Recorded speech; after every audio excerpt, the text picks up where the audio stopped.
1 2 1 2 1 2 1 2 1 2 1 2. Okay. All right. Thank you so much. Give the drummers a warm round of applause as they bring that maroon spirit into the room.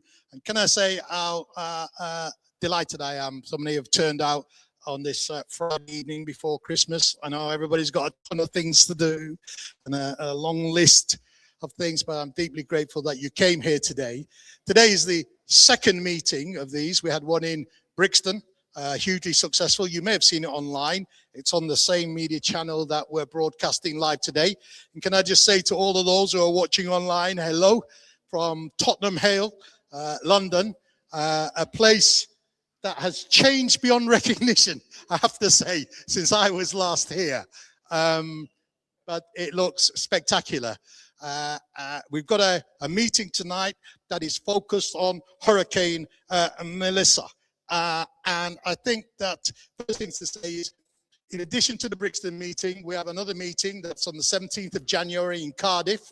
And this is part of a national rolling effort of meetings across the country, which are focused on mobilizing our community for a national day of action, bringing people to Parliament next year to talk to our MPs and our government and the Prime Minister to say, you know, we really need you to increase emergency aid to the Caribbean in general and to Jamaica in particular. And can we have a relaxation of visa requirements, because we now have people who are elderly, sick, or children, in other words, vulnerable, in Jamaica with nowhere to go, with families here in the United Kingdom who could give them care and attention and respite, but are otherwise prevented from doing so because of draconian visa restrictions, which are pretty expensive.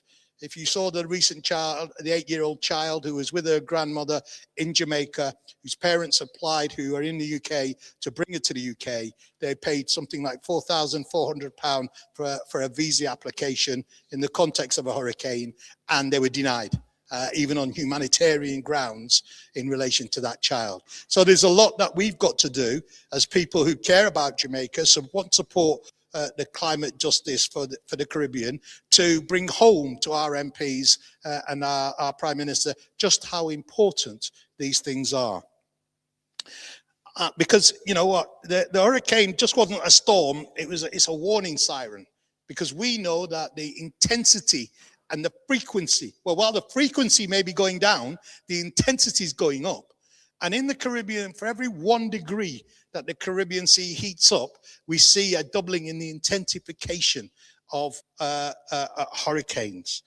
And what we've had in terms of response from the UK government to that climate change, there's always the noisy one, isn't it? Look, Hesketh Benoit, I should have known it was him. You got a chair right here, Hesketh? No worries. Just let the Don Dada come in and settle down, and then we can continue. For those of you who don't know Hesketh Benoit, he's a legend in Tottenham that needs no introduction. Yeah, absolutely. So the response to this once-in-a-lifetime, unprecedented Scale 5 hurricane has been an offer from the UK government of 7.5 million, not to Jamaica, to the entire Caribbean region. So our calculations are that amounts about 30p per person who's been affected in that region. Now, whilst we've got that commitment, you know, some of that commitment is aid commitment. Do you know what I mean by that? What I mean is, we're not actually giving you the money. We're going to send you consultants who are going to do X, Y, and Z on behalf, and we'll pay them directly, so you don't get the money. So we don't even know how much of the 7 million is actually dollars that will actually reach people who need it. But if you look at the World Bank and the United Nations, and they talk about the damage being in the 8 to 9 billion US dollar range. So with the best will in the world, an island like Jamaica, with its historical roots and association with the UK, only receiving 7 million, Frank, it's not just not good enough. It's frankly insulting. Are you with me on that point? Yeah, we're not happy about it, and neither should the majority of decent-minded UK people. So we're talking about billions to rebuild the whole of the Caribbean, not even just Jamaica. And let me just say it's important to recognize not only Jamaica was damaged, that hurricane went on to cause limitless, hundreds of loss of life and damage right throughout the region. We did invite our local MP, David Lammy. We didn't get a response, but I'm so delighted we are joined by Cabinet Member Angela Jada Ovat, who will be speaking on behalf of the council. We've also got, we haven't got Ruby Bakari, have we? No, but we've got Haj Narula, barrister from Doughty Street Chambers. Anybody know Doughty Street Chambers? One of the historic chambers in the country for fighting international cases at the human rights level. So he'll be talking about climate justice. We have David Weaver, who's chair of Operation Black Vote, who will be leading this national mobilization for this big day of action that we want to do at Westminster next year.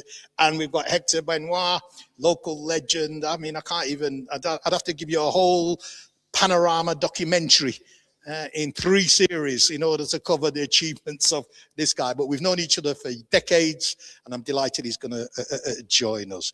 Notwithstanding those who are not with, we've got to be doubly determined to make sure that this is an issue beyond Christmas. Because my deepest fear is, and I've already seen it happening, the world's moved on from Jamaica. It's already moved on. Before it was, YouTube video and news item. Now you don't hear as much. Where they're getting the medical help from. What is the wider implications of this catastrophe on people's mental health? I don't know about you, but as somebody who had family in the Caribbean, those 10 days where the hurricane stalked Jamaica, do you remember? It was slow in coming. It was dancing around Jamaica, saying, I'm coming, I'm not coming. And people were saying, Melissa, hurry up and come, I'll go about your business. Because, we're here stressed out every day, waiting for this thing to hit, and it's not coming. And the peculiar slow climb down the southern coast of Jamaica, and then the sudden right turn to demolish Black River and St. Elizabeth and Hanover and Trelawney and all the others right over to the island. The stress. Oh, that's right, on Black River and so on.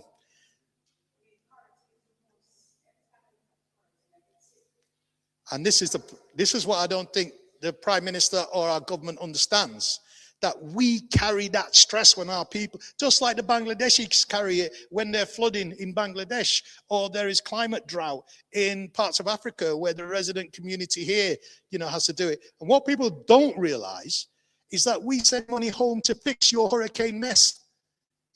My family, your family, how much money have we sent home to fix roofs blown off by hurricane caused by climate change? That's not, in no way does the Caribbean contribute to significant climate change. That's the West, it's America, it's Europe, it's the UK included in that. And yet people won't play climate justice, won't pay climate reparations. I know you'll speak about this a little bit more. I just think it's completely unjustifiable given Jamaica's solid contribution of Caribbean people coming here for the Second World War, fighting in that, building up the country after the devastation of that war in transport, in hospitals and all those areas, and the ongoing. I mean, the king is still the head of state in Jamaica. He's the head of the Commonwealth. So it's not like we're talking about in quotes, foreign country. We're talking about somebody's got a deep association with United Kingdom. And if you look at what the response is Jamaica's response to this is to borrow money from the international institutions. Yeah, they're talking about borrowing up to £1 billion so that they can finance their recovery. Now, £1 billion loan on international markets, right, even with fairly reasonable rates, is still going to mean that the future generations of Jamaica are going to be paying off this debt from now until the end of their lives and possibly the next generation. How is it that a problem that is caused in the West and exported to the East and the South and the Caribbean causes billion-dollar damages, and then we've got Jamaica's got to go and borrow the money and pay back interest rate, indebting Jamaica forever? What about climate justice? What about climate reparations? What about the polluter pays, instead of loading more debt onto the people of the Caribbean and carrying that into the next generation? And so we've got to, our job as people in the diaspora is to campaign hard to make sure that Britain just does the right thing. Not asking too much. We gave 20 billion for war in the Ukraine. We gave hundreds of millions to the Turkey when the earthquake hit. When you compare Britain's response to other international tragedies with this offer to the Caribbean, it just pales into insignificance when contrasted with what other people do. And let's not forget that this terrifying Melissa turned into a typhoon. Yeah, hit Vietnam, hit Southeast Asia, devastated, killed hundreds.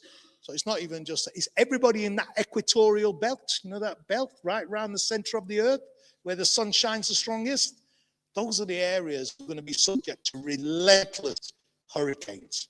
And what that means is some of our islands may become completely unsustainable. Because I don't know about you, but I know that Jamaica could not take 2 of those hurricanes in 2 years.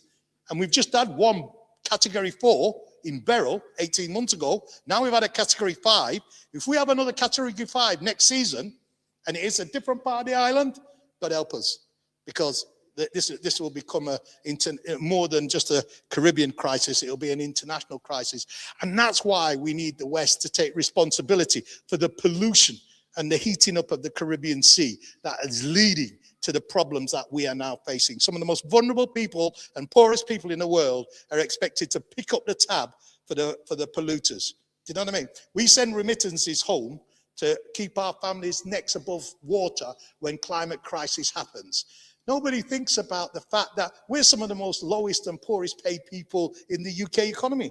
But we're taking money we really haven't got, trying to deal with a cost of living crisis here and having to send it home to keep our families above water in a way that I think you find is just absolutely, I mean, it's more than, ironic. It's perverse. In the telling of the story. So that's why it's very important that we mobilize. And this is the second meeting. As I said before, we have been in Brixton, huge meeting. We're here tonight. We're going to be in Cardiff on the 17th. We want you and everybody here to say, if you can hold one of these meetings in your area, we will come to you.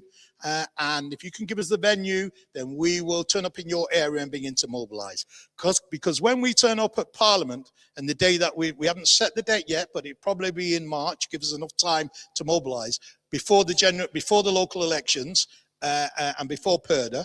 If we can mobilize 3,000 to 5,000 black people to go for one day, parliamentary question time, when the PM's in the house and all the MPs are in the house, and make an appointment to see your MP so you can lobby them individually to say we want increased emergency aid for Caribbean and Jamaica in particular, and we want relaxed humanitarian visa restrictions. Nobody's asking them to come here forever. Once the island's built back up, they'll want to go back home.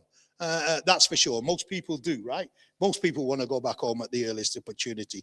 So if your church or your mosque or your community organization, whether it's here, whether it's in Bradford, whether it's in Manchester, wherever it is in the UK, if you want to host one of these meetings and prepare your community to create and get the coaches and the transport ready to bring to London, then please. So we lit the flame in Brixton with a huge meeting last month. Tottenham is fueling that flame tonight. Cardiff carries it forward on the 17th of January, and we're going to bang this drum and roll the momentum forward as we go into the new year. So let's get to work and we do that. We're going to be having a series of contributions from the top table, and we're going to take the councillor first as our host in the great borough of Haringey. And once we've had that, if we've got time, we'll take Q&As from the floor. In the meantime, can you scan the QR code? For those of you, I don't know whether you can see it online. I'm sure you can. But if you scan this QR code, we've got 4,300 signatures for this petition, which is credible. It's nice, but I want 10,000. And I'd certainly like 5,000 before Christmas. So if you can scan that, go to petitionchange.org, sign the petition, share it with 3 or 4 or 5 friends, then by Christmas we'll be in a strong position. But having said that and saying no more, now start the meeting. And I'd ask you to give a very warm welcome to our Haringey councillor, who's taking the time out of a very busy schedule and even brought her son. I mean, come on, you have to give her credit for bringing, even brought her son. CouncillorOvat, over to you. Thank you, Lee. Yes, I'm not going to miss this. So I did want to come and speak to you all about what the council has been doing to support Jamaica in the aftermath of Hurricane Melissa. It goes without saying that we have a big community from the Caribbean here in Haringey, and as a borough that has such a diverse community, we're always there to provide reassurance to our community. And we've done that when there was the earthquakes in Turkey, but we've also found that it's important to do it when there's natural disasters such as the one we've seen in Jamaica. And so in order for us to be there for our communities, as soon as we heard of the disaster, we set up a meeting with the chief executive, the leader of the council, African Caribbean community representatives. It was on the 6th of November to listen and to understand what support is required. And one of the strongest messages that came from that meeting was the need for clear and trusted information. So in response to that, we set up a dedicated webpage on the council's website, providing guidance and updates regarding Hurricane Melissa and the response provided by the Jamaica High Commission and also locally. We also recognised that there was an urgent need for donation points in North London. So working closely with the Jamaica High Commission, we set up a Haringey Relief Hub at the Trampery in Tottenham. For 4 days, there was donations, not just from council staff, but also from local residents, from local voluntary and community sector groups, from schools, and also from teams at St. Anne's Hospital. So it was such a great, genuine community spirit. And I got to see that myself firsthand when I visited the donation points. I mean, the amount of work and commitment from the volunteers and also the amount of donations provided. We had 42 volunteers and also 3,500 essential items delivered. And we were able to ship around 83 boxes, and there's more to come. So it's such a huge effort from everyone locally. And I just want to thank everyone who volunteered and all the residents who have been involved with that. I also want to say that this isn't the only thing that we're doing. We're following through. We're having a meeting with the African Caribbean community representatives next week, just to follow through to see what further support is required. And I'll be also providing insights from the meeting today within that meeting, because our commitment is to our communities. And especially during challenging times, we need to show that we are there for them and to provide that support. So I just want to make sure that our community and the diaspora are aware of that, and we are fully committed to them. Thank you. Thank you.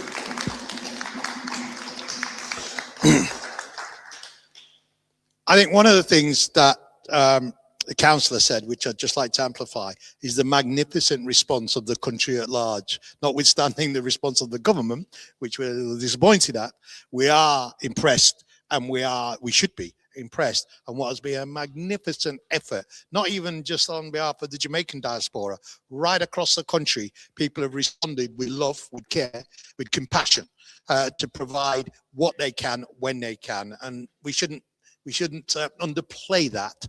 We should acknowledge it. I think the other thing is though that, you know, employers with Jamaican employees need to recognize that the stress that they're under currently, because you'll be expecting them to come to work and go home and so on and so forth, not realizing the burden that they're carrying, particularly if they're acutely affected in some of the worst areas. And so I'd also ask employers to do a sort of pulse health check, which is to say, are you okay? You know, do you need some compassionate leave? Should we be thinking about that? And just ask employers right throughout who've got Jamaican or Caribbean employees, or anybody in the world affected by this climate crisis. You have no idea of the stress and the worry that we carry as the diaspora, watching our families suffer this. So I'll leave that with you. Now we're going to move on to Haj Narula, barrister from Doughty Street Chambers, who's going to talk about climate justice and reparations, because we can send all the barrels we like, we can donate all the money we like, but ultimately, if we don't get climate justice, then you're going to see countries having to go to the international finance institutions to borrow money to redevelop their societies every time they hit a climate catastrophe, which is guaranteed to be happening much, much, much more effectively. So give him a nice warm round of applause. Haj. Thank you, Lee. Thank you. Yeah, and thank you for that really passionate introduction. I feel like you've really set the scene for this conversation today. So yes, I'm a barrister. I specialize in climate law and litigation. So using the law to bring cases against the people responsible for climate change. And I've done a lot of work over the last few years on international climate change cases before international courts. So I'm going to speak a bit today about some of those cases and how they can be useful, both in terms of future litigation that can be brought, but I think also in advocacy and campaigning pressure here for the in relation to the UK government to try and bring the prospect of litigation and liability to make them move ahead of a court case. Because obviously litigation is all well and fine, but it's backward looking, right? It's about trying to deal with issues after the event. It takes a long time, it's very expensive. So I want to hopefully share some ideas about how we can use the threat of litigation to force the government to act before we actually file a case. So I'm just going to talk about sort of 3 points today. The first is how these international cases can help. Secondly, what is it that concretely we can ask the UK government to do now? And then thirdly, I'll just offer a sense of what's possible in terms of future cases, both internationally and domestically in the UK. So some of you might have heard of some big decisions that came from the International Court of Justice earlier this year in July. It was the biggest case that they had ever had. Almost 100 countries participated in that case. And it was a particular type of legal case which is quite common at the international level, which is something called an advisory opinion. And it's basically when the International Court of Justice, which is the world court, it's the principal judicial organ of the UN, gives an opinion about the state of the law in response to a question. The question they were asked by all countries in the world through the UN General Assembly was what the countries have to do under international law to address climate change. And secondly, what happens if they breach those different laws? And that's fundamentally a question of reparations and liability. So I represented a small island state, the Solomon Islands, that's in the Pacific in those proceedings.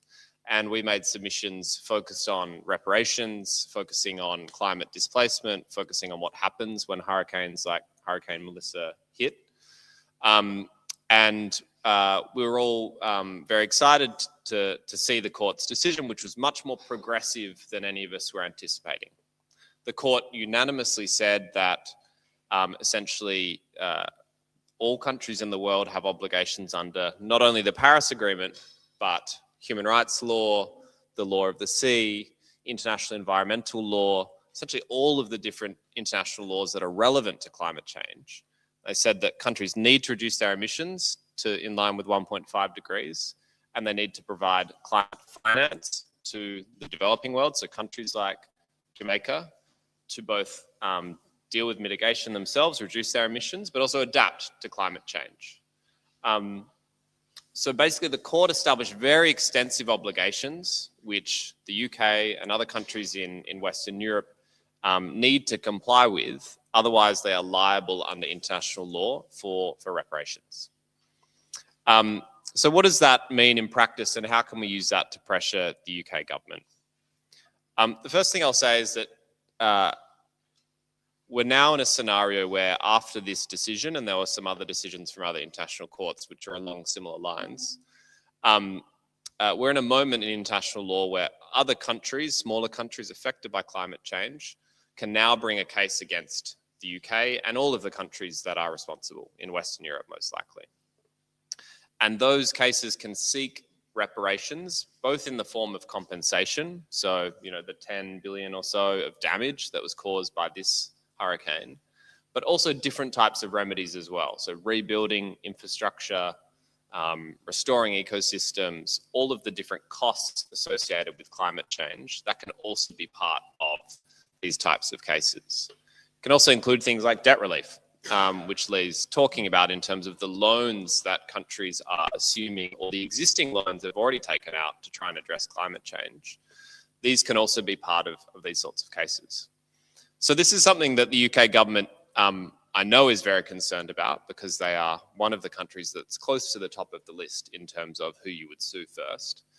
And so that is, I think, a really powerful message to use when we're thinking about how we pressure the government now. Because this is not simply a question of, it's not charity, right? This isn't aid. This is legal responsibility and legal obligations which have been breached because of their contribution to climate change, their historical responsibility for climate change. So I think it's important to frame these requests, these asks, in legal terms as the UK government discharging its obligations, doing what they have to do under international law.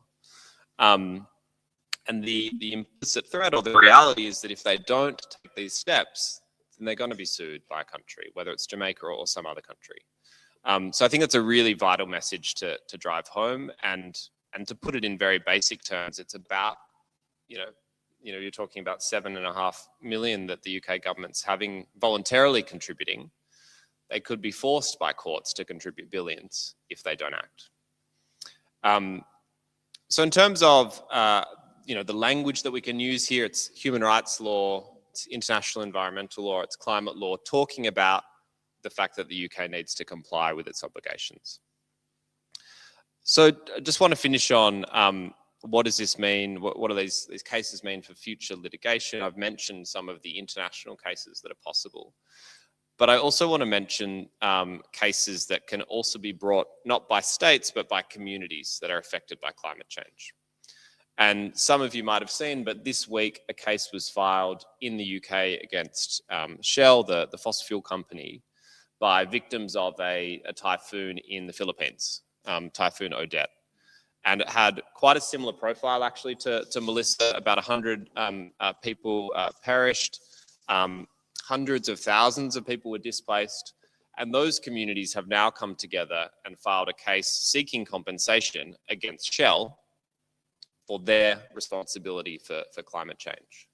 So these types of cases, which are using private law, so individual citizens or communities coming together to bring cases against companies, they're now possible, and they're being filed both in this country and in Europe as well.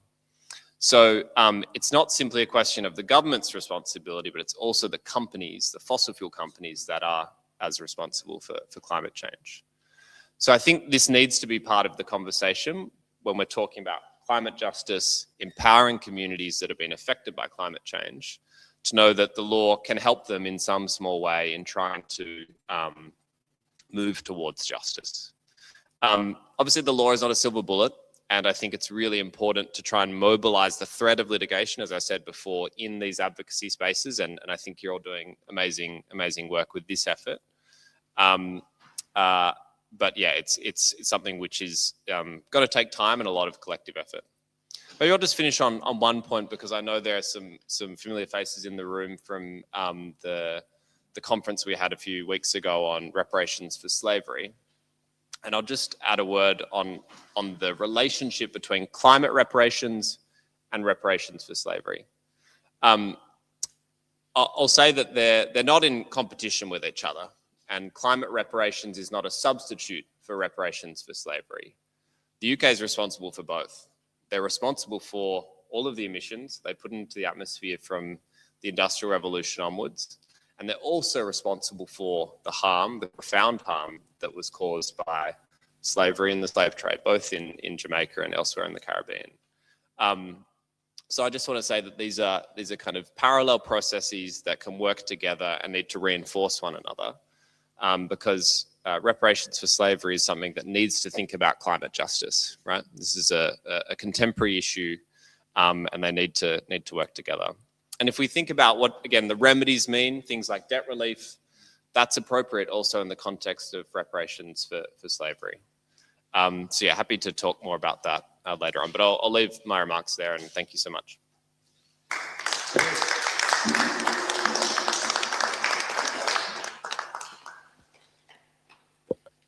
Great, thanks for that. Well, two things. I think one is we'd like to sit down with Doughty Street and say, okay, let's have a community conference which can explain this in much more detail, but also what are the legal strategies that are open to communities here in the UK, either for private sector companies like the bauxite mining companies in Jamaica that are, degrading the ground and so on, or indeed any other companies. So we'll come back to you definitively. I think it'd be really interesting to do that. And in terms of Labour, what we'd really like is a grassroots movement from Labour in saying, here's a motion to the Labour Party and trade unions, let's increase that international aid. It's a little too low and we can do better than that, I'm absolutely sure. So both from two of you, important contributions that I'd like to follow up after this meeting.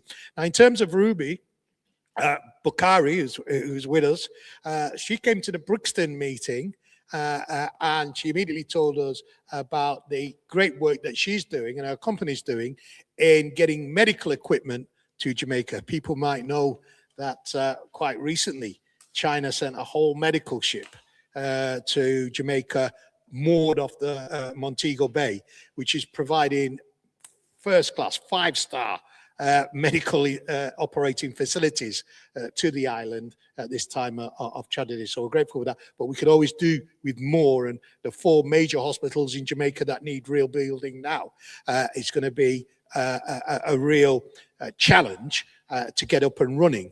But with contributions and with some of the work that Ruby's doing, then I'm sure we can get there. So give Ruby a warm round of applause. All right, hi everyone. Let me know if you can't hear me. My name is Ruby Bukhari. I've been working in the international development sector for over 10 years, and I've worked all across the world, specifically in sub-Saharan Africa and South Asian countries. And in the international development world, what you will have noticed in the last year specifically is the massive changes in terms of funding that's happened. Now, America's cut £70 billion within funding, and that's affected then Europe also following onwards whether or not they want to invest in certain countries. One of my key areas of concerns and key priorities for Jamaica is to make sure that what we don't do is turn Jamaica into a place where we're relying on bids and grants externally to make sure that we've got sustainable income happening internally as well. We want to make sure any penny or anything that's invested by an agency or by an organization is 100% effective and reliant in terms of the funding that's going to be supported on the ground. The other thing is I talk really fast, so if anyone wants me to slow down, please tell me to do so. What do I mean by that? That means sometimes bids and grants are worth millions and millions of pounds, but by the time it gets to the service user, it's only worth 10p, 20p. We don't want that. And what we want to do is make sure that anyone who's passionate about what we're going to develop in Jamaica brings their expertise onto the ground as well. That means people that we know who've developed programs on grassroots, internationally, get further involved as well. We need a scrutiny panel that can organize with these massive organizations that anything you design on the ground, you come through us first. We need to see your paperwork in terms of your project development. We need to see how you're evaluating the success of the programs. We need to see who you've spoken to on the ground to understand the specific needs of the demographics on the grounds. What we're going to very quickly realize is people are going to homogenize the needs of Jamaica. However, people who have chronic illnesses, mental health issues, people who are farmers, people who are teachers, they're going to have a variance of needs, and all of those are important, but all of them require different solutions. So we have to adjust to all of these as well. That means really doing a massive research on what the needs on the ground are. Now, I've seen some papers that have already been developed by the UN, some by the Council of Jamaica, and these are really kind of overarching themes. But what we need to do, first and foremost, is get a team available of experts who can volunteer their time to design something that can be deployed within Jamaica in different regions, and whether it's quick feedback form or on Kobo, a quick survey, and that will give us a full overarching analysis of the needs of Jamaica as well. There are some quick statistics that I want to share with you guys right now. All the 5 hospitals on the ground in Jamaica have been disrupted. And the other thing that's really important to know is that whether it's healthcare, education, whether it's transport, all of the needs are intersectional.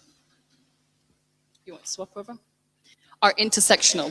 So if the transport's not working, the medication you need to get to the hospital won't get there on time.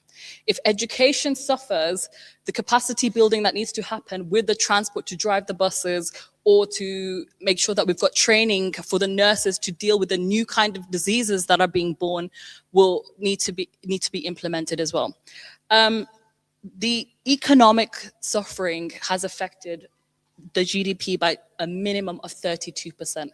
And they're saying it's going to take 10 years for us to build any sort of infrastructure back into Jamaica as well. That will go on to my third point, which I'll bring on to. Whilst we're talking about healthcare, whenever there's a flood, whenever there's a natural disaster, there are diseases that are born which are not generally around the state because that's not the environment that we're normally residing in. Things like I can't pronounce this word, but it specifically is a blood infection that also can go within to humans and any sort of mammal living around. So the farmers, their crops not the crops, but the animals residing on the farm have all been confirmed to have this blood infection already. So now the doctors, the nurses, the people who are in the hospitals have to learn how to deal with this specific blood infection as well. And we need to make sure that that specific medication is available. Other illnesses like dengue fever is going to be prominent too. And then what we have to do is a quick analysis of other illnesses that could potentially happen going forward. And these are only physical impairments. I can imagine the mental health needs of the residents is also going to be sky high. Young children who've lost their homes, lost their toys, lost access to schools are going to be severely impacted as well. Mothers who've given birth during this are going to be severely impacted as well. There's going to be such a different plethora of illnesses that have to be specifically targeted to. My area of expertise in the last 3 to 4 years is healthcare needs in certain regions. And I've been speaking to some hospitals within the UK, and I've been speaking to some hospitals within different parts of the world who are willing to send over medication, surgical equipment, and rebuild the stock. But what we also need to do is build the capacity of the healthcare workers on the ground as well, because they won't know how to deal with certain things. But we need to make sure those channels of communications are open. Specifically, the blood infection. There are only few experts in the world of this. It's called leptosepsis. And we need to get those experts in the boardroom straight away to make sure that they're spreading information of how to deal with certain things, how to look out for signs, symptoms, etc., etc. Other things that are really, really important is the economic livelihood of the people on the ground. As farmers are affected, and a mass part of the GDP that comes out of Jamaica is crops like plantain, It's really important that we get those back up and running. Any sort of exports that are coming out of Jamaica, let's boost them. Let's get them on front row and center in front of people who can get them even invest in them further, that when they go back home, they can build their infrastructure back in again. Even though all these things are separate, I must hone this in. We have to look at Jamaica in a 360 degree, have to see all the needs and how we can tackle them collectively. So that's what my recommendation is. One, a scrutiny panel that advises the UN or the EU or anyone else who wants to come on board and build something in Jamaica. The other thing I've seen as well, Red Cross is already designing programs to implement in Jamaica, but they're not having those focus groups with people on the ground. And the second thing is, if you've got any level of expertise, whether it's program design, whether it's monitoring and evaluation, whether it's risk management, whether it's healthcare needs, and you want to donate your time, that we encourage people to do so. But when they come and they donate their time, that we listen to them. There can't be a hierarchy in terms of, well, you know what, I started this and therefore I'm in charge of this as well. I've seen that quite a lot in international development, and we can't do that. Everyone is welcome. Everyone's area of expertise is welcome too. And the third thing is that we really, really understand the needs of the people on the ground. So that's a quick overarching thing. If anyone, I don't know if we're doing questions, but. We have time. Okay. We've got a number of things to get through, but thank you. I thought that was very enlightening. Look, the health scare in Jamaica with standing water. For those of you from tropical climates, you know you've got lots of standing water around. That's a breeding ground for mosquitoes and rats and mice and everything. And the explosion that we've seen in Jamaica means this leptospirosis thing, it's a killer. It's actually rat and mice urine that is passed to humans because you're touching something that a rat has peed on or something like that, as ill as that, and all of a sudden you've got a life-threatening disease. That life-threatening disease is now escalating throughout the island, even more so, because what we're describing here is total systemic failure. You know, the whole island is systemically, catastrophically affected. And so it doesn't matter if you get the hospitals working, if the people working in them still haven't got a roof over their head, their children are not in school, and they can't buy any food. So, you know, each thing is inextricably linked to the other. Can I just say one more thing? Okay, the most important thing as well, one of the reasons why this hurricane has been so detrimental is because the way the infrastructure was built. So anything that gets built now in Jamaica, we have to make sure that disasters risk reduction is imperatively input into everything, from the materials that are bought, to the roads that are paved, to the transport that is created, to the hospital management systems that we have. If there is a hurricane, if there is water damage, that hospital system doesn't go down. There are generators available, there's still medication available, there's accessible help available as well. And that has to be a key factor in redesigning the infrastructure of Jamaica. I think the thing is, in relation to that, is that the government itself hasn't got a clear idea what the scrutiny oversight arrangements for. And it is a matter for the Jamaican government to scrutinise that international aid development. There's a long history of making sure international aid development agencies are in alignment and legally operating in countries in the Caribbean, and we know what that history is about, but that's for a Jamaican government. What our primary focus is on here is saying to our government and our Prime Minister, Britain can do better in terms of providing international climate justice and aid to those communities. First of all, can we increase international aid? And then can we explore the kind of legal strategies that we've just heard about to encourage them to provide climate justice in terms of climate reparations. So I think that's very important for us. I think the other thing that's important for us is international connectivity. One of the things that I've said is that we want to link with diasporas in Canada, in Washington, in New York, in Toronto, in Jamaica, here in the UK, throughout the UK, so that you have an international discussion with people who care about Jamaica, about what can we do better together in terms of facing some of the massive critical challenges that we've had. And we're going to take a lead on doing that. Next, I'm going to ask Hess, can I ask you to swap chairs with this gentleman here? That would be great. Next, I'm going to ask Hesketh to bless us with a few words. Hesketh, a man who needs no introduction, and therefore I'm not going to give him one, other to say that he's my brother from another mother, known him for decades, and whenever I call him or he calls me, it's always a yes, and we do things together. Hesketh, give him a round of applause now, come on. Yes, yes, yes. Can everyone hear me all right? I'm not going to put on the coaching voice today. But yeah, I'm passionate about this. Because even though I came over here as a young man, you know, Windrush baby, as they call it, with my mum and dad, from Dominica, but got lots of friends from Jamaica. And it's the diaspora thing. Each one teach one, each one get on with one, each one help one. And this is, for me, is the time. And I know, you know, I spotted a few faces in the audience. It's time for us to kind of take it serious. And it was fantastic and it's a pity she's not here today, Verna, which, you know, challenged, and we've got Sophia here, one of the volunteers, workers. And we've got the people here. What I intend to do is to keep beating that drum in Haringey, probably Enfield, probably Hackney, sort of like around the North London boroughs. If I get the word, I will personally ring people up and ask them. Like Lee said, we need, you know, 10,000, if not more, signatures. And if it means that, you know, I'm ringing people up and saying, as he said, if each of us in the room can straight away get 2 or 3 people to sign up, 5 we're going for, then we move it up and move the boat on. Because that's how we do it. Index link, I call it. Because that 5 that you've got must then get their 5. And then it becomes easy squeezy, you know, to get the numbers. Then after we get the numbers, then we got to know this panel is fantastic. There's a lot of power here, right? In terms of what we got to do. You know, that just spoke on an international level, you know, we've got to get rolling on that. We've got to know what's happening. But obviously at a local level, we got to know we got power there on the local level.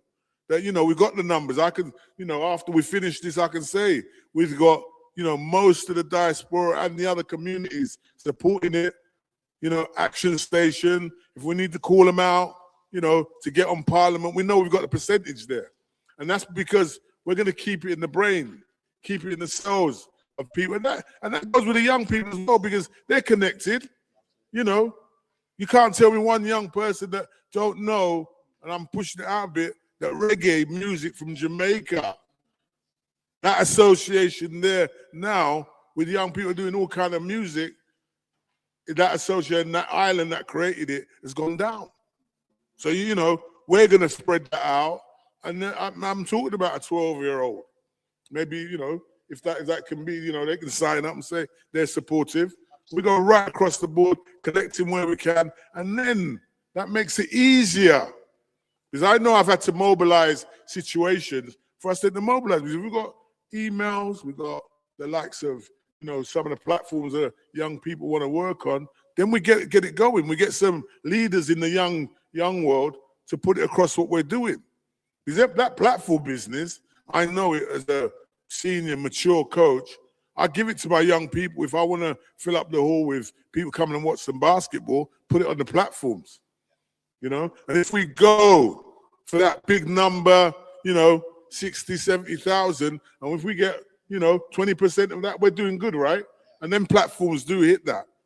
So we've got to try and that's what I'll be doing. We've got to try and hit the technology to keep the word there, keep everyone's ears. Because we said, you know, on some of the things, I think the young lady just read out 5 years. And I think it's going to be more. It's going to be more. So it's got to be in that ringtone of people. Jamaica needs help, and we're there to help.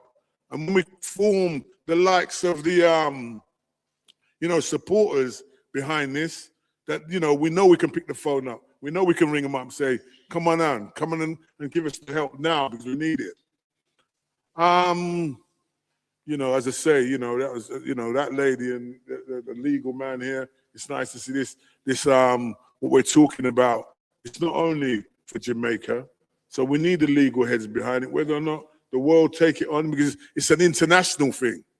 And if it don't hit you today, it might hit you tomorrow. It might hit someone that you know tomorrow. And like Lee said, you know, the mental health thing don't take too easy to just get on you and you just change. Your character changes because you're associated with someone else that's been affected. So we have to be really aware of that. Yeah. Basically, I'm in full ounce. I'm here today. Came from another meeting. I'm here. As soon as Lee said, I come running because this is a serious business, and we'll all do, because right now, if we talk about the percentage that we all can touch people, let's just keep that going. Thank you very much.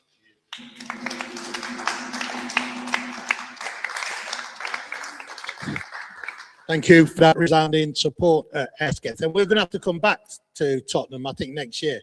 So I'd like you all to commit to working with us to say, if we do another meeting next year in January, February, we need a much bigger hall, and we mobilise a lot wider community. So we will be coming back to Tottenham after the new year.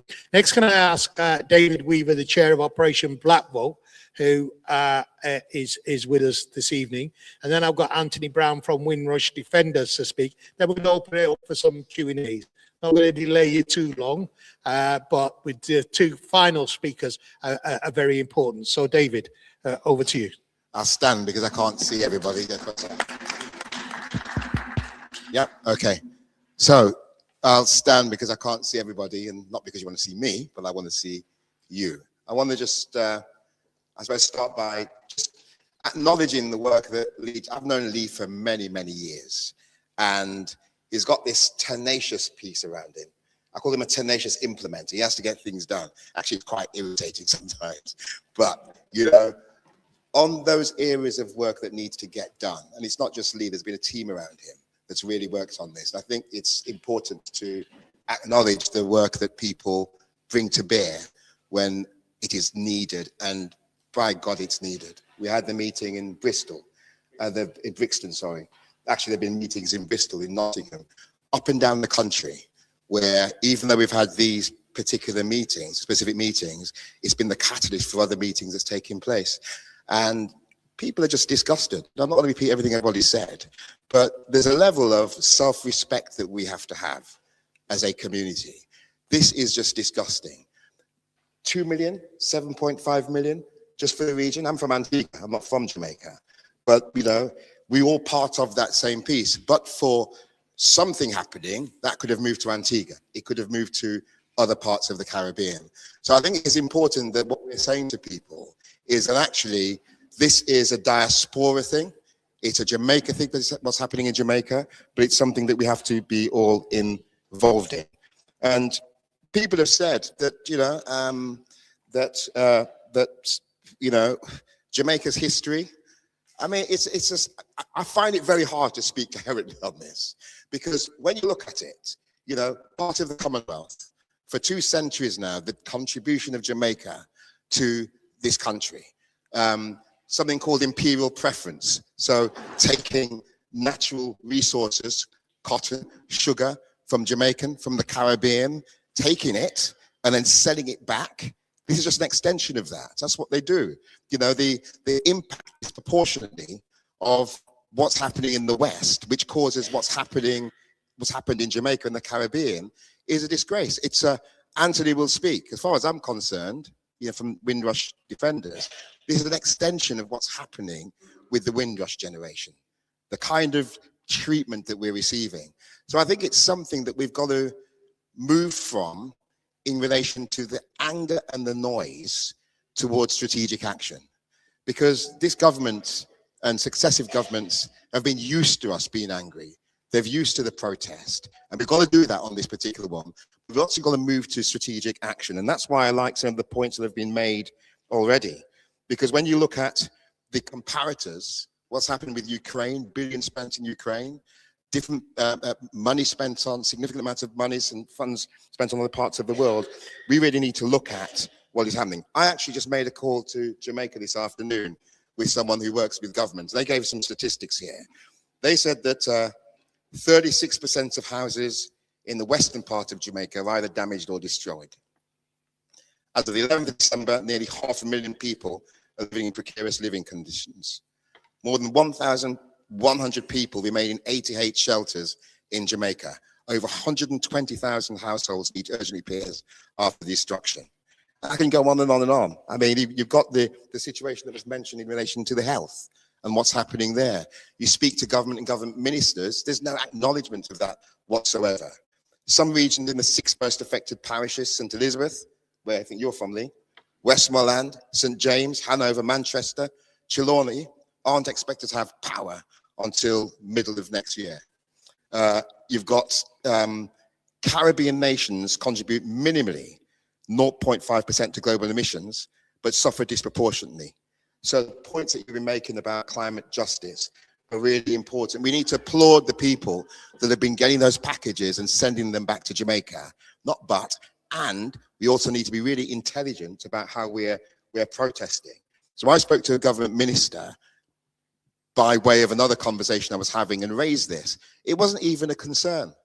We heard Keir Starmer at the conference, actually the same night that we had the meeting in Brixton, talking about climate change, climate injustice, and the tragedies. And he said, I stand side by side with the Jamaican people and the Jamaican government. That's what he said. But it was a narrative to move away from another point that was being made. Far too often, these issues have been used by politicians as a side piece for another action or another strategy or another put aside. Am I right or am I wrong? Yeah. So the point I am making here is, let's be strategic about this. I think the point that the brothers made is a really important one. Each one tell one. There are people up and down the country that are watching this what's happening now live, and people are annoyed and people are angry, but they want a focal point for their attention. And I think from Operations Black Vote's point of view, and Lee's mentioned this, we're going to be one of the leading organizations in trying to get this lobby of Parliament. We're not trying, we're going to get this lobby of Parliament. And what that means is, and that's why I say we're a coalition of organizations, a coalition of people, because what that means is each and every one of us getting involved in that. Each one tell one. Lobby your members of Parliament. Lobby your members of Parliament. Lobby your councillors. Lobby your councillors in areas where there's a significant number of our people in those constituencies. That will make them listen. We can make the arguments, but power only respects power.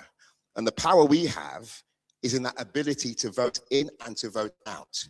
We've got the May elections coming up. We're living, this is not going to happen by osmosis. There is no reason why, even politically, why the government should listen to this. This is a side piece issue. Suddenly, this has happened and people have just forgotten about it. It's a side piece issue. You've got the emergence of reform. You've got, increasing social division, racism being normalized. Why should government or why should society listen to this?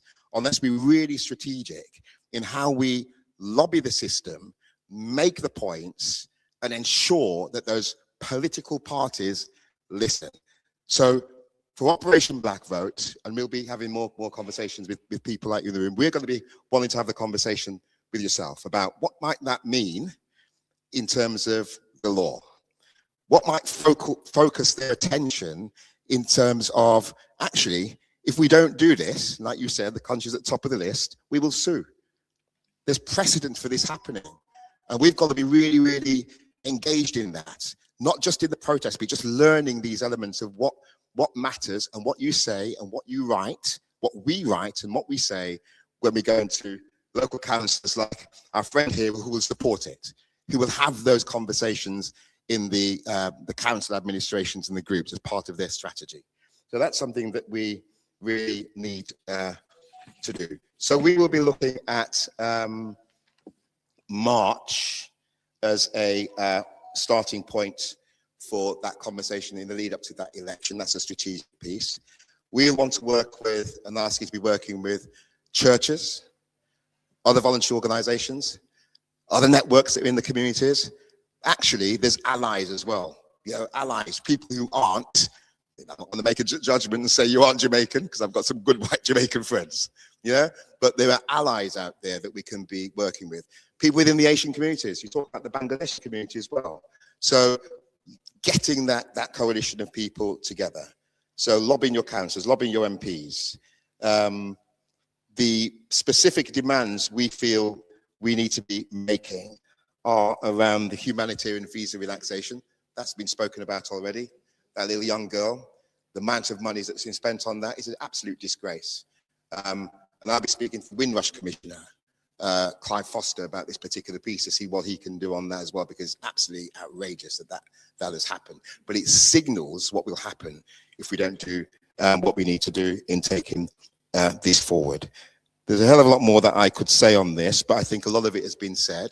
I think let's just focus our minds, focus our attentions, focus that anger towards strategic action so we can get things done and make a difference for those communities that are going to suffer in years and in decades going forward, because we know what's happening with the climate and we know where it's heading and we know where that injustice is, but we've got to make that difference. So thank you very much. Okay.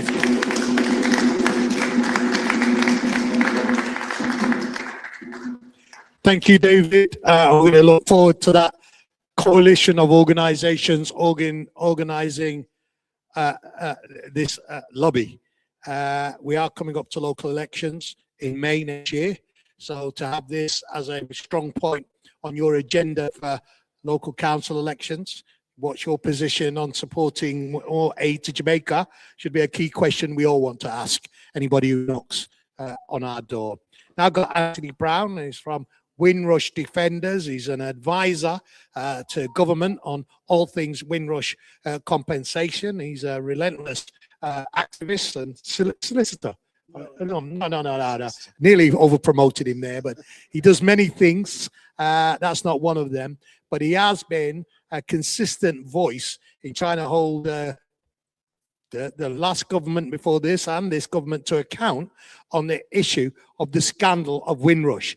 And if we want to understand how we get to a £7 million offer for the whole of the Caribbean, you can read the story of that in the beginning of how the Windrush generation have been treated by successive governments in terms of denying them their rights and responsibilities. And he's come all the way from Manchester. That's how big this coalition is. It's my hometown. And I'm delighted to welcome you, Anthony. Thank you. I'd just like to commend a point that the last speaker said that what was the government's response to what's happening to Jamaica is connected with the way they treat the Windrush generation. Now, if you remember, the Windrush generation was invited here because Britain had been devastated after the war. Now, Jamaica has now been devastated by a powerful hurricane. It's not war, but nonetheless, it's still devastated. And when Britain called, we responded. And so part of our argument should be there needs to be an appropriate response to the devastation that's occurred in Jamaica. Now, one of the things that's been highlighted as an ask is a humanitarian visa. I think we should think a little about what a humanitarian visa is in the government's mind, because they are the ones that are going to have to make the decision. And in their minds, a humanitarian visa is given to people who are fleeing war, they're at risk of being killed by persecution, and they're in fear of their lives. So if we want the government to respond to that request, then we have to show them that the people in Jamaica reached out, but yes, they're at threat of disease and so on, but are they an immediate threat of war or being killed by the government or persecuted? And so when we ask, we need to know what is in their minds. Is there something else that we could ask for if we know that immediately we're going to get a brick wall with that? Now, with the Windrush scandal, what had happened was, again, it was around immigration. So we've been asked to come here, and we come here as citizens of the United Kingdom and colonies. So before 1948, Australia was part of the empire, Canada, India, Pakistan, but they were then leaving after the war. And Britain decided, well, we need a status of who's left in the club. And this is when they passed the 1948 British Nationality Act and said that we're all citizens of the United Kingdom colonies, Jamaica, Trinidad, Scotland, England. They were all citizens of the United Kingdom colonies, and they could come and go freely. They've been doing that for generations as subjects, people who swear allegiance to the king, and now through statutory law, citizenship was created. The Windrush ship was sent to pick up soldiers after the war, brought here, you know that story. But then, in the 60s, various territories started to get their independence. Jamaica got its independence, Ghana got its independence, Barbados got its independence, and people were cheering, great, we're all independent now. But what they didn't tell you was, when they passed the Independence Act in Parliament here, it took away that citizenship of the United Kingdom and colonies, and you became Jamaican, or you became Ghanaian, or Barbadian. That meant that they could impose immigration law on you. You can't impose immigration law on British citizens. And they passed the 1971 Immigration Act, and that said that we had indefinite leave to remain. But they never gave you any documents to confirm that. And then roll on another 50 years, and you've got Theresa May coming along saying, with the hostile environment, you need documents. And that's when the Windrush scandal started to snowball, because before that, there were people being deported. We all remember Joy Gordon and Broadwater Farm and the mayhem that came after that. I was threatened with deportation in the 80s. And because of that, I wasn't able to go on to university. I'd left the country and come back again. And they said I was an illegal immigrant now, because the 1971 Act said that if you went out the country for more than 2 years, you lost your residential status. But Gus John and Barry Edwards from Manchester mobilised the community, a bit like they're going to mobilise now, and challenge Margaret Thatcher, the Iron Lady. And in the end, she relented, because the community marched and they sent in petitions. So the government can move based on, you know, the feelings and the mobilization of communities. But, you know, you've got to be clear about your request, and you've got to be clear about how it's going to be received, and whether or not, you know, you're going to create a precedent that the government then can't justify for other situations. So, what are we doing at the moment in Windrush? We're creating an organization, a national network, because we see that when we've had mobilizations before, you know, after a while, things subside, but this is going to be a long-term thing. So really, we need national structures that could oversee what's happening, collect information as to what's needed in Jamaica, pair it with organizations or groups that could make that happen, and have a plan going forward, year in, year out, that we're going to use our networks to respond to these needs that we get from you know, people living in Jamaica. And also, with regards to the Windrush scheme, we can ask the government to change the law. The compensation scheme at the moment, there's problems with it. The scheme really needs amendment in law. And what we're saying is a part of that amendment should be able to allow organisations to have funds, not only in the UK to help the communities here that have been impacted, but also communities in Jamaica where the people came from, their communities have been impacted, and around the Commonwealth as well. So those are things that we can ask for as well. Thank you. Thank you very much. Okay, we're going to take a few Q&As. Can get somebody to take the, yeah, Remy, thank you. Oh, I've got somebody. Want to take your seat? You can bring your chair up and just move the banner to the side, Anthony. Just move that to the side, and then I'll point out. Just a couple of things. Don't worry. In response to that, chaos is erupting in Tottenham. But don't worry about that. Absolutely. We had a black steel in the hour of chaos. I just say, in response to some of the stuff that Anthony's raised, I think there are two important things. Yes, he's right. Visas are for people who are normally escaping war crimes and so on. But what we're talking about is an unprecedented world historic event. We're not talking about the world as usual. We're talking about an existential threat to humanity and the Caribbean in particular, those in the equatorial belt, who are going to suffer complete extinction and unsustainable ways of life if this intensity of climate crisis continues at its current pace. So you can't rely on old solutions. You have to campaign for new dispensation. And maybe humanitarian visas within a climate justice settlement are an entirely legitimate demand, whether or not it's particularly popular or not. One has to ask what the people need and not modify that, because what you end up doing is downplaying your asks and you get less than what you received. I think the other thing to recognize is this is just unprecedented. We're not talking about just the destruction of a few houses in Jamaica. We're talking about an extinction level event for the whole planet.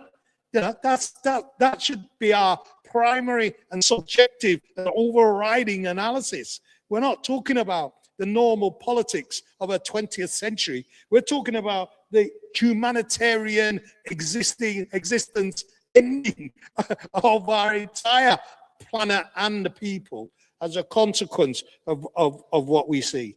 So I think there's a new dimension to climate justice, and it includes things we've never asked for before, like international settlement. Because let's face it, even if we get 50 million from the government in increased aid, if we don't get climate justice, the islands are still wiped out.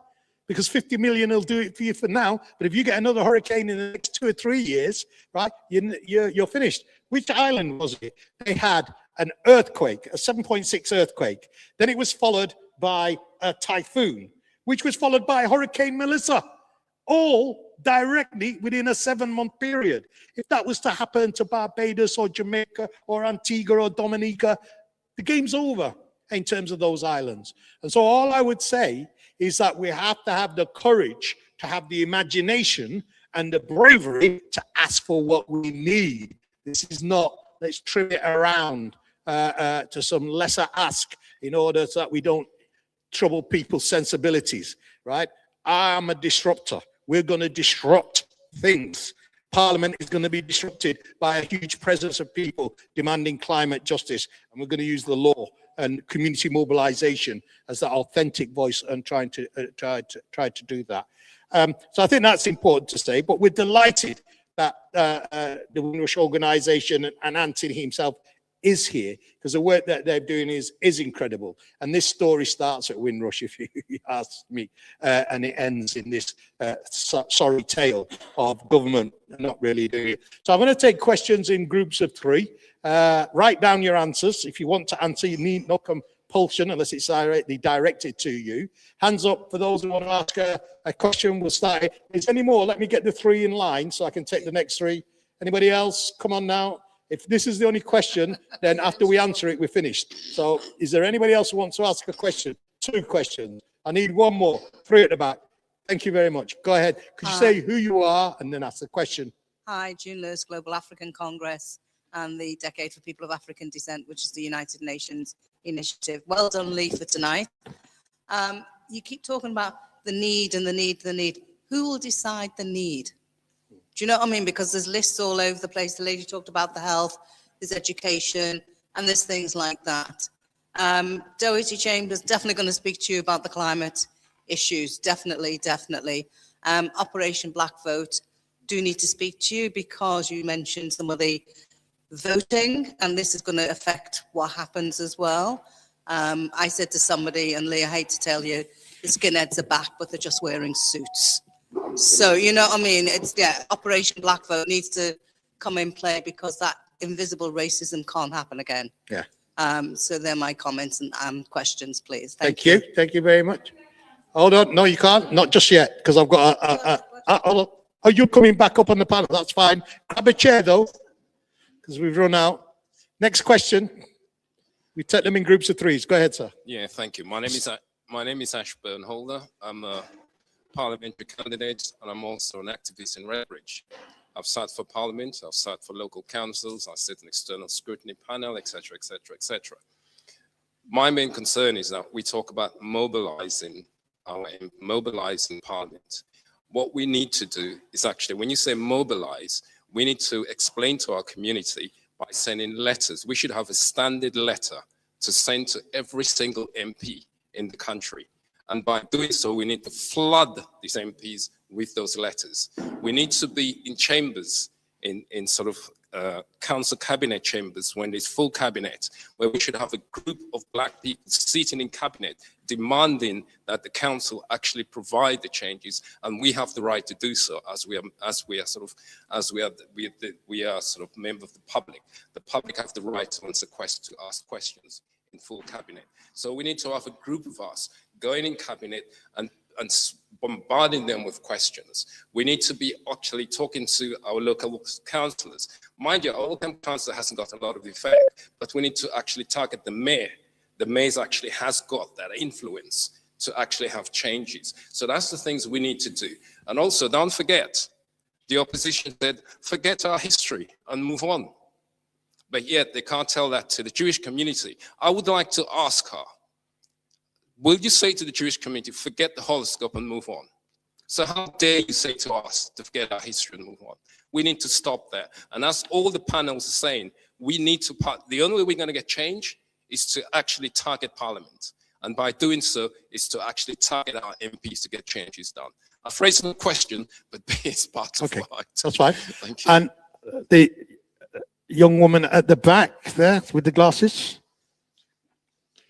And then we'll get the panel to respond. We'll take another group of three, so prepare yourself. But I think we'll need to bring it to an end because it's already getting late. What time is it? Yeah, 8:30. Sorry, go ahead. Hi everyone, I'm Tia from South London, specifically Croydon. So background-wise, I'm a civil servant working on policy. I actually came here exhausted, very exhausted from a work meeting, linked to the Windrush Commissioner, bless him. And thanks to Mr. Jasper, I'm careful not to mention first name because you'd get a whooping if you called an elder by a first name. So thanks to... I like the candy man. Just mention it 3 times, maybe. You end up in trouble. Thanks to Mr. Jasper and the rest of the panel, I'm feeling inspired again. As a civil servant, so someone who works for this government, who from burden and deep concern for child victims of the hurricane, both who I'm related to and thousands of other children who have been displaced.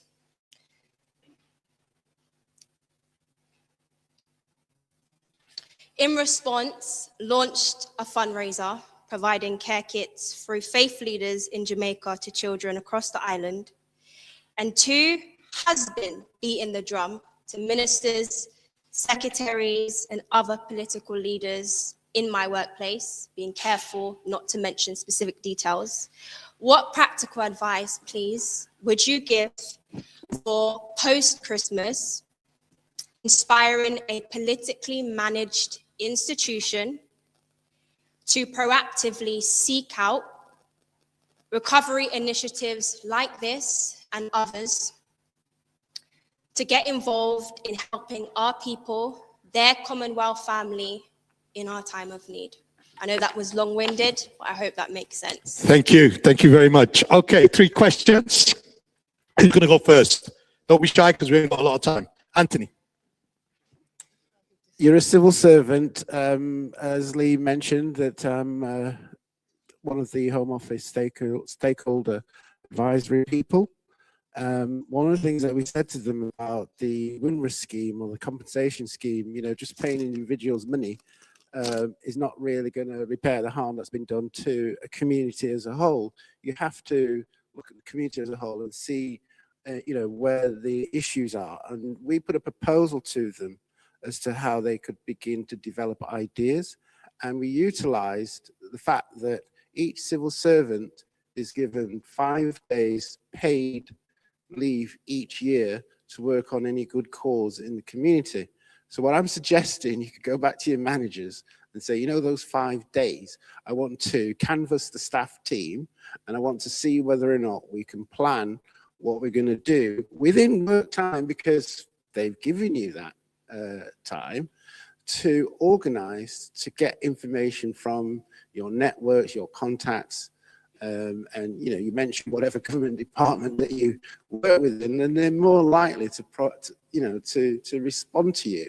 And if we can provide your network with the needs lists that we get from people in Jamaica, and then you can canvass people to use that time to see whether or not they can beg, steal, or borrow to get those resources or those needs met. That's my suggestion.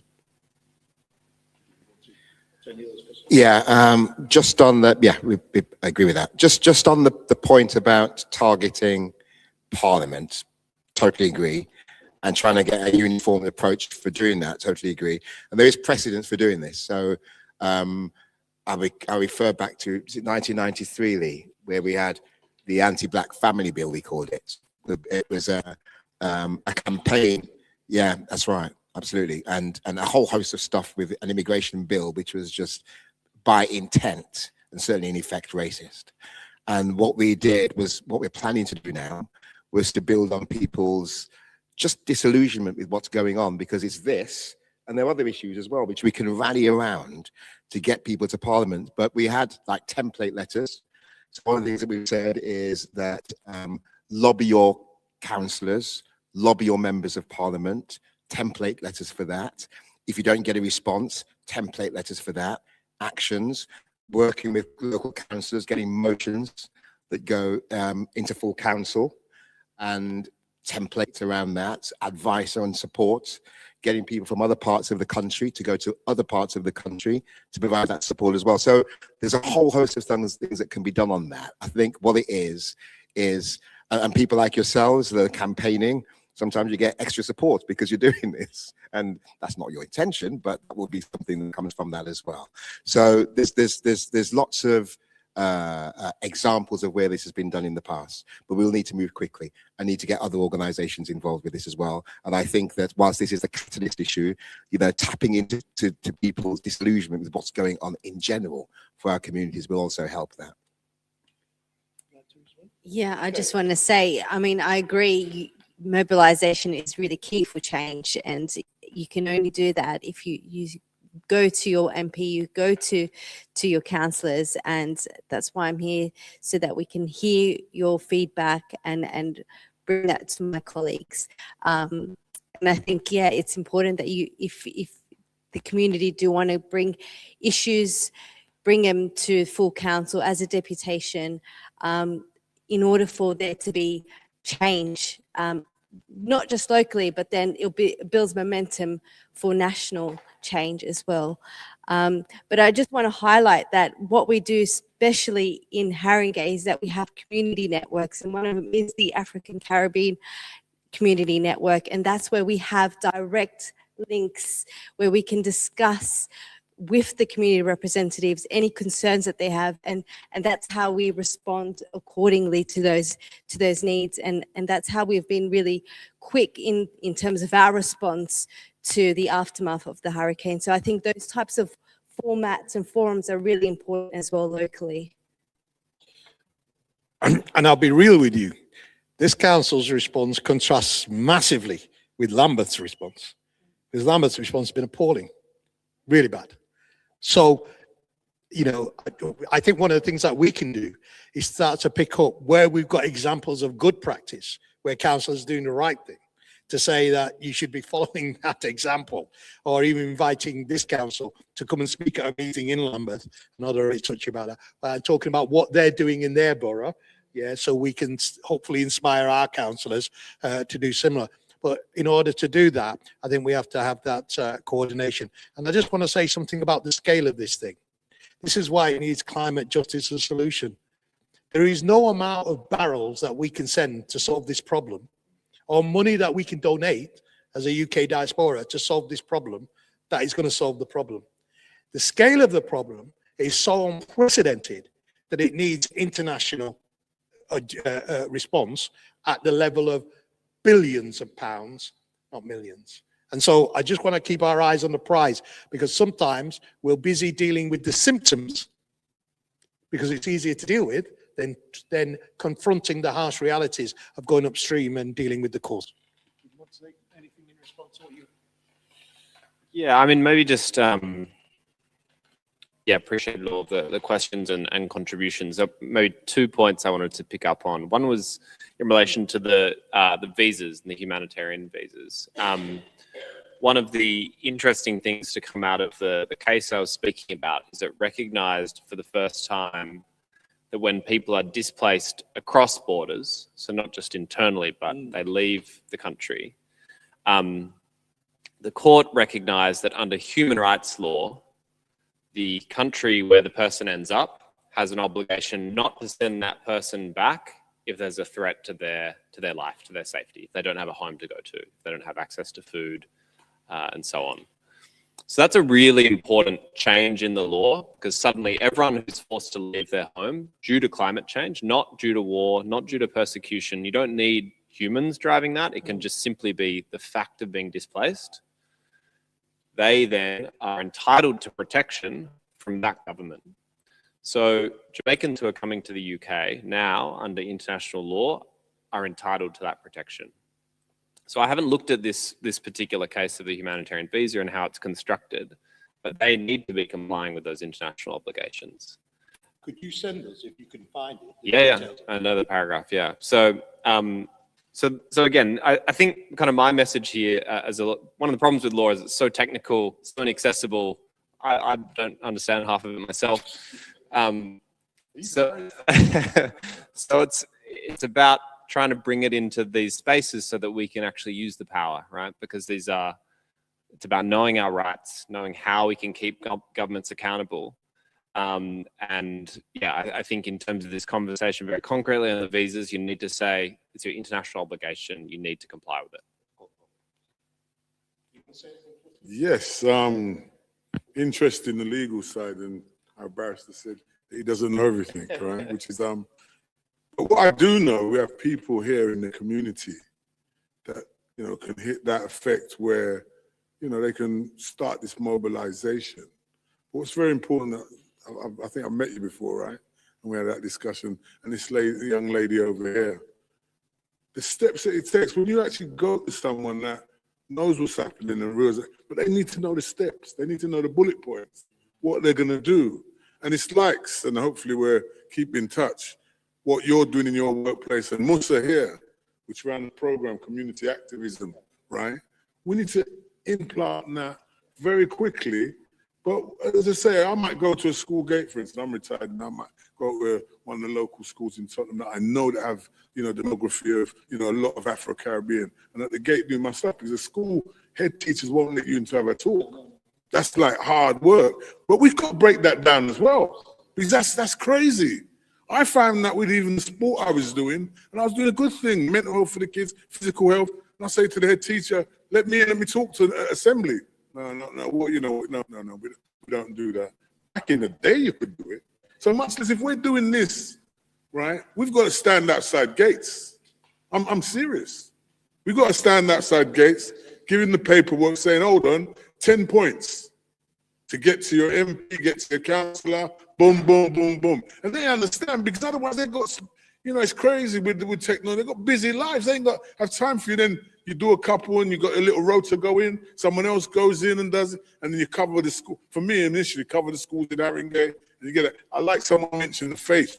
And I had to do that even to, as I say, on the sports side, to try and get the young people to come in, because I was finding you go to the faith communities, and it might even mean you go to where you got an anchor, the Jewish community, other communities.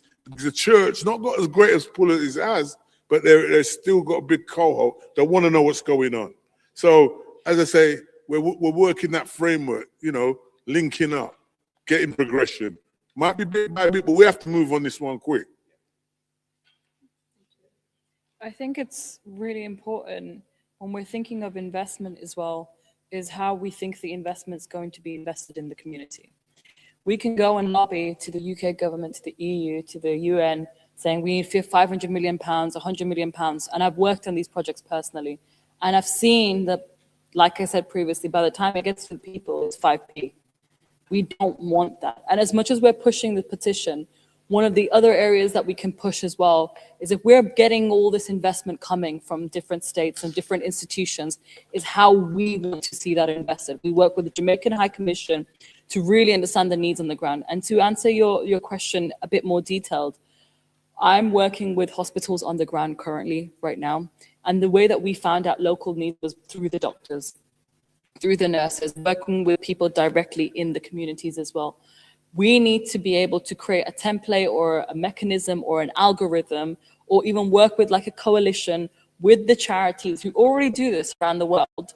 And they devise a system in place where we can do a survey or some research to find the local needs. The UN is already designing I'm quite radical, so I will say things, but like there's already institutions designing things. From my experience personally, there will be planning biases involved in this as well, because they don't understand intersectional needs at all. Now, we need to make sure that these coalition of charities, organizations, people who already work in this field can work directly with the Jamaican High Commission if they don't have the capacity to do that.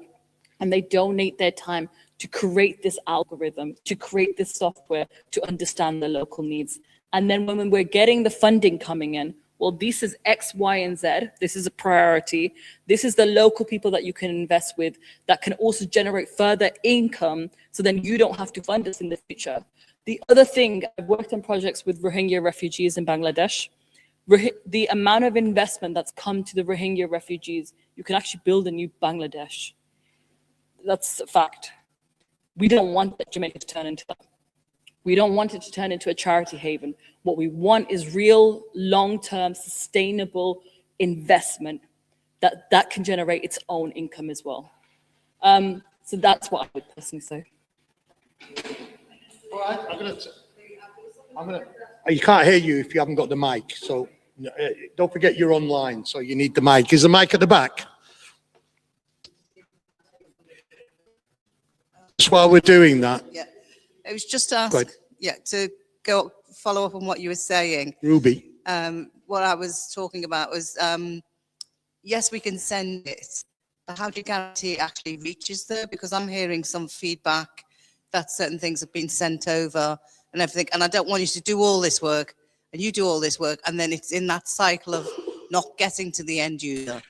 Well, I think can you put some think about mechanisms in place just to give people that confidence? I think they're two separate things. There's climate justice, which Britain clearly is guilty of and needs to pay reparation for what it needs to do.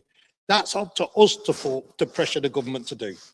What then happens in terms of Jamaica's government is a matter for them and Jamaican citizens. And you will see there's an enormous debate right across the island about who's getting what, where, and how, and is it reaching the right sort of people, right? We can support any legitimate demands from Jamaica people to make sure it's going to the right people. But our job here and the focus of this campaign is not to try to intercede into Jamaican politics at that level. What it is to do is to say Britain owes climate justice to the Caribbean, to Nigeria, to the Solomon Islands, this, where it is, right, and seek that multi-billion-dollar solution, right, and compensation and justice. And then later on, as and when the debate in Jamaica develops, and the political debate is developing in Jamaica, and not in Jamaica, in Trinidad and Tobago with the Venezuelan incidents and the US aircraft carriers. There's a whole pile of politics going in Jamaica, in Caribbean, but it's for them to decide what they want to do. We can make suggestions, we can support demands coming out of the island, whether it's through doctors or whether it's through teachers or whether it's through other agencies working on the ground, feeding the poor. But our role at the minute is to focus on pushing this government and other Western governments to climate justice, because that's the solution at scale.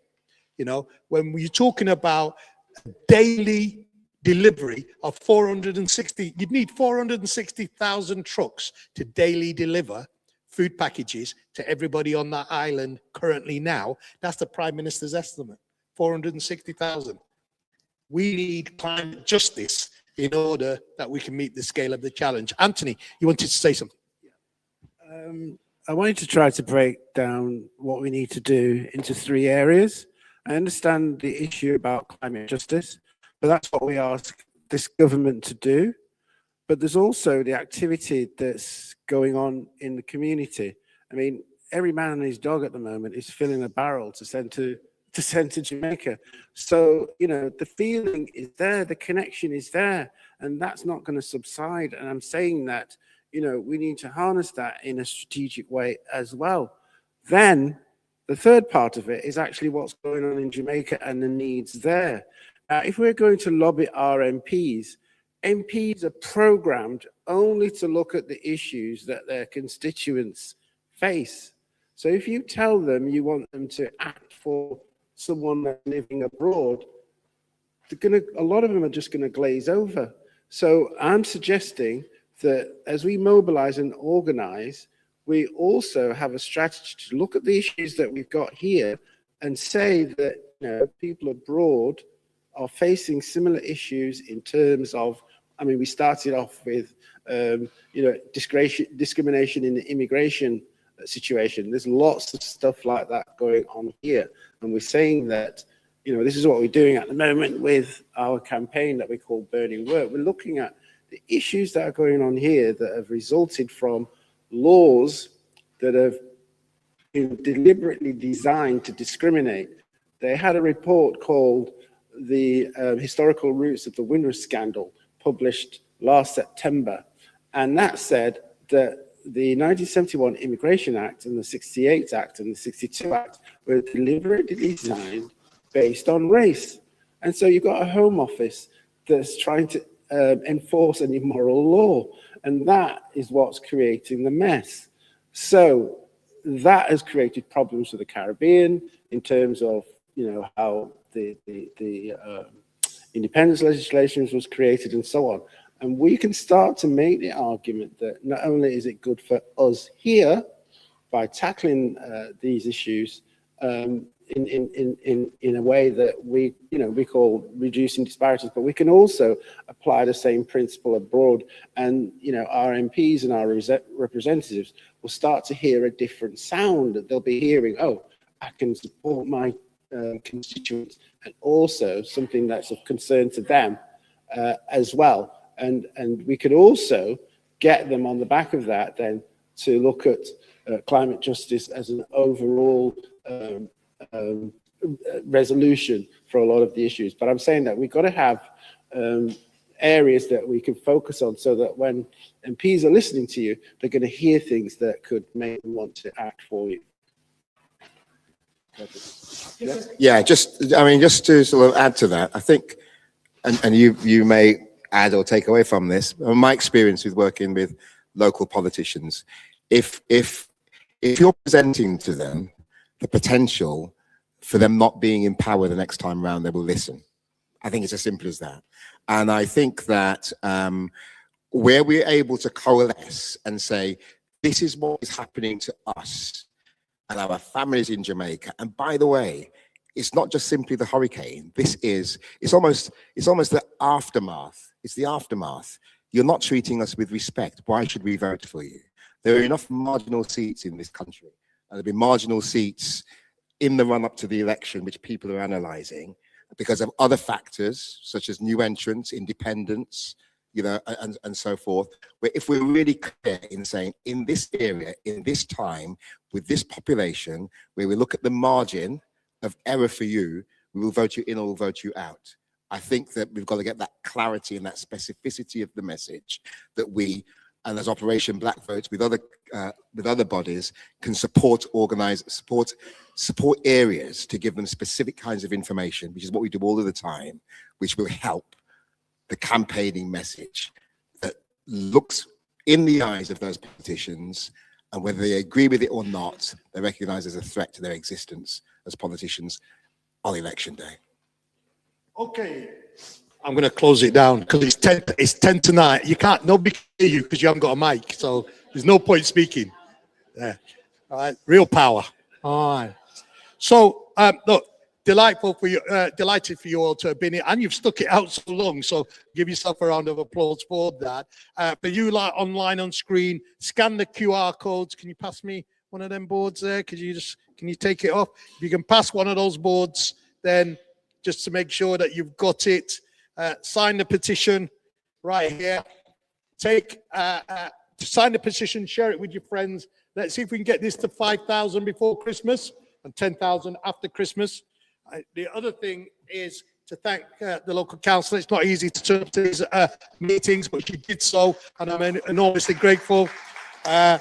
Anthony, who struggled to get here all the way from Manchester, but made it. Mr. Weaver, who, chair of Operation Platform, also came, the barrister, and Hesketh, the legend, as well as Ruby, who gave us something. And thank you most of all to you. We're signing off for now.